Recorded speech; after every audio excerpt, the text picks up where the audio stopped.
Police sub inspector Tanveer Hussain ಇವರನ್ನ ಅಮಾನತುಗೊಳಿಸುವಂತೆ ವಕೀಲರು ಪ್ರತಿಭಟನೆಯನ್ನು ಮುಂದುವರಿಸಿದ್ದಾರೆ. ಒಂದು ಕಡೆಯಲ್ಲಿ ಜಟಾಪಟಿ ಜೋರಾಗಿ ನಡೀತಾ ಇದೆ.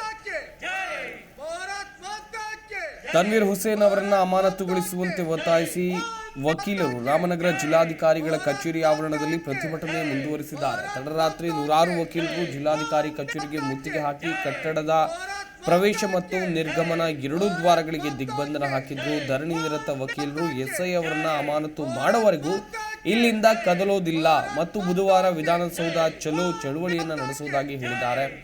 ಜ್ಞಾನವ್ಯಾಪಿ ಮಸೀದಿ ಪ್ರಕರಣದಲ್ಲಿ ತೀರ್ಪು ನೀಡಿದ ವಾರಣಾಸಿ ನ್ಯಾಯಾಧೀಶರ ವಿರುದ್ಧ ವಕೀಲ ಮತ್ತು ಎಸ್ಡಿಪಿಐ ಕಾರ್ಯಕರ್ತ ಚಾಂದ್ ಪಾಷಾ ಅವಹೇಳನಕಾರಿಯಾಗಿ ಪೋಸ್ಟ್ ಮಾಡಿದ ಘಟನೆಗೆ ಸಂಬಂಧಿಸಿದಂತೆ ಎಸ್ಐ ಹುಸೇನ್ ಅವರು 40 ವಕೀಲರ ವಿರುದ್ಧ ಸುಳ್ಳು ಪ್ರಕರಣ ದಾಖಲಿಸಿದ್ದಾರೆ ಅಂತ ಹೇಳಿ ವಕೀಲರು ಆರೋಪಿಸಿದ್ದಾರೆ.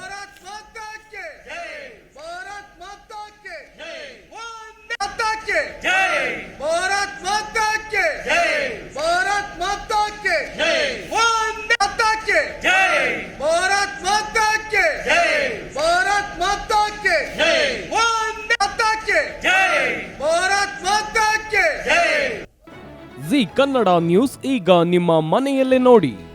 ಎಲ್ಲ ಕೇಬಲ್ಗಳಲ್ಲಿ ಈಗ ಲಭ್ಯ.